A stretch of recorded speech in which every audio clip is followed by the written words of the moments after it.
Negli ultimi tempi si sta sempre più diffondendo una moda pericolosa, un killer silenzioso che minaccia di estinguere in breve tempo ogni essere umano sulla Terra: l'omosessualità.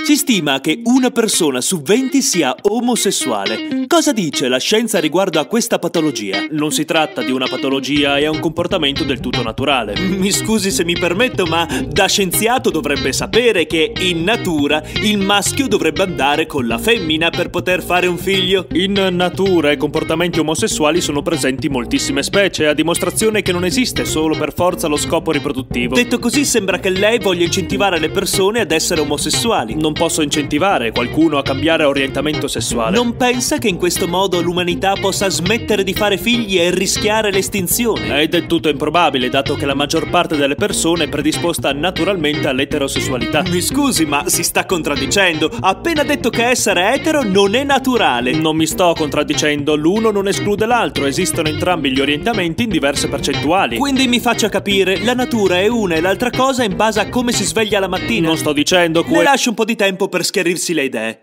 Gli omosessuali si diffondono sempre più rapidamente nel mondo e non si accontentano di creare feste oscene che potrebbero scandalizzare i figli di qualcuno, ma pretendono sempre più privilegi, tra i quali essere riconosciuti dalla società e persino l'adozione di un bambino. La scienza è d'accordo nel permettere ad una coppia omosessuale di adottare un figlio? Assolutamente sì. Non pensa che per i capricci di due persone ne vada di mezzo la salute di un bambino? Non è stato riscontrato alcun problema rilevante nei figli adottati da coppie omosessuali. Eppure alcuni studi dicono il contrario. Mi faccia indovinare, si tratta di studi fatti da una minoranza medica, magari filo-religiosa, con titoli altisonanti e storie ambigue fieramente contro il sistema e promotori di una personalissima verità?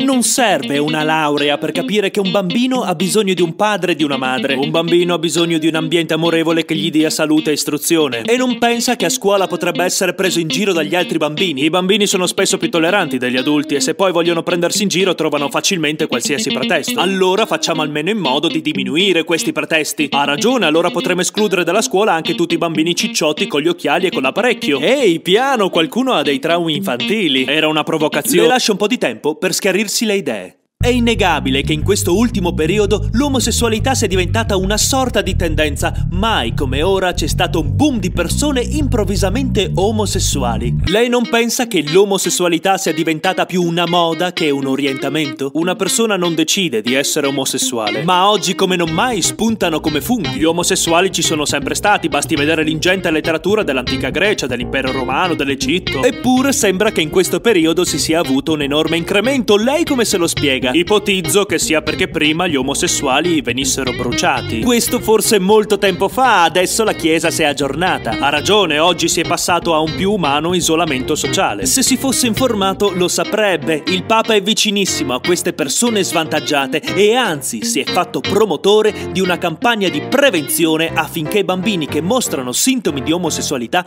possano ricevere cure psicologiche. La Chiesa è molto più moderna di quanto si creda. Io non sono omofobo, ma amo la mia famiglia e vorrei che tutti possano avere un padre e una madre come li ho avuti io. Con un padre e una madre un bambino non è confuso, capirà subito chi deve lavare i piatti e chi deve pagare gli alimenti. E se vorrà sapere come funziona il sesso, potrà chiederlo ai suoi genitori, come abbiamo fatto tutti. E non c'è bisogno di mostrare a tutti che siete omosessuali. Prima di baciarvi per strada, pensate a chi fa impressione un simile comportamento. Noi abbiamo il diritto di essere liberi di passeggiare senza il timore di vedere qualcosa che ci faccia senso. E lo dico per i bambini, non per me, sto pensando ai bambini. Non voglio che mi chiamiate eroe, ma continuerò sempre a lottare per il futuro dell'umanità, difendendo i diritti di chi è normale, rifiutando i capricci degli omosessuali e non raccogliendo le saponette nelle docce.